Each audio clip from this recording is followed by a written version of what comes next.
You wouldn't guess. After Chiang Wai formed the nuclear club, Taipei's gangs turned into a reality show, partying every night. Guangdong invited bigwigs and the police chief, hoping to mediate between Chiang Wai and Ren, but Chiang Wai ignored Guangdong. It's like a pig fussing. Chiang Wai's obvious intent to provoke Ren. After the failed meeting, Guangdong had King see him off like escaping doomsday. Guangdong saw King's combativeness. King fueled Ren and Chiang Wai's friction. Guangdong seriously told King that the early Taiwanese gangsters were like young justice warriors, protecting their interests and earning respect along the way. This helped them attract more and more people, and before they knew it, they became the big shots. Guangdong hoped King would lay off the pressuring and help stabilize the gang, but clearly King just wasn't seeing the bigger picture. All he could see was Chiang Wai acting like a tyrant, and it was driving him crazy.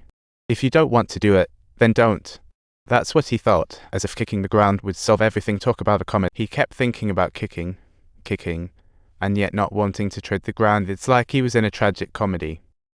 He wanted to kick the ground, but he didn't even have the guts, just shouting, "Not a real man." King's radical idea gave Guangdong heart pain. Rushing to find medicine, he saw a pic of Guangdong and Ren, making his heart drop. He suddenly realized that as long as Guangdong was around, Ren couldn't throw punches and make big deals. So YQ time out a circumflex at G still not sign, he decided not to give the medicine to Guangdong, and soon Guangdong was out cold. King thought he'd made a mistake, but was sure it was for Ren and the brothers' good. Just as he was crying and apologizing to Guangdong, Ren showed up. "You are my boss, you are my boss," Ren shouted, and the brotherly bond was thicker than ever. "You are my bossy," such a heartwarming and tear-jerking scene. Guangdong kept backing down, not wanting to clash too much with Chiang Wai, but who knew when he fell King would urge Ren to go to war with Chiang Wai.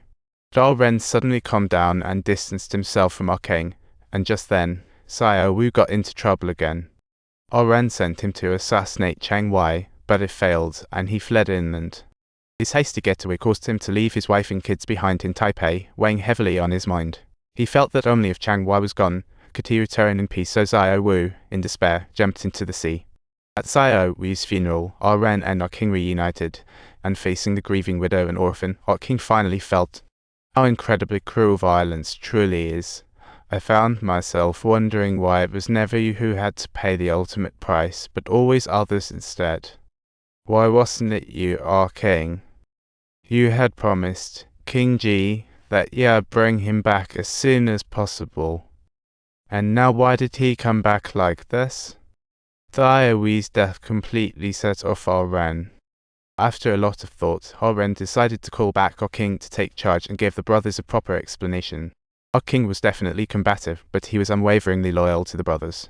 After arranging things for them, Ren prepared to face Chiang Wai alone, ready to clear the air and settle their score once and for all. As Ren left, his wife didn't say a word, but her whole body shook, knowing he might not return from this. But she couldn't stop him, because he was the leader for so many and bore the weight of countless families. The moment he stepped out of the door, Ren finally understood why Guangdong kept emphasizing the peace is priceless motto. Because everyone has families, careers, spouses, and children, stability is more precious than anything. The true spirit of gang leaders isn't about bloody fights, it's about responsibility and protection. This was the steadfastness of the older generation of Taiwanese gangsters, and now it rested on Ren's shoulders.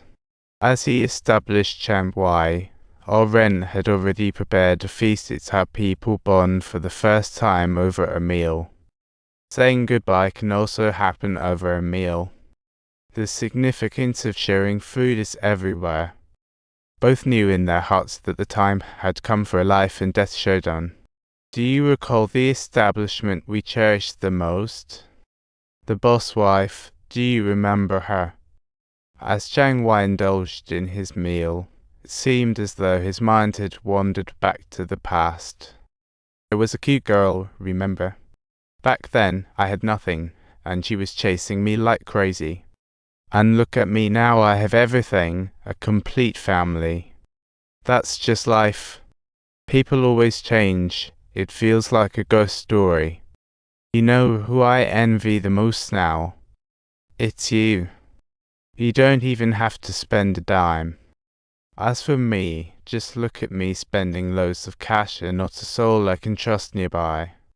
Talk about exhaustion. This isn't because I missed the opportunity, I just simply didn't anticipate such an outcome.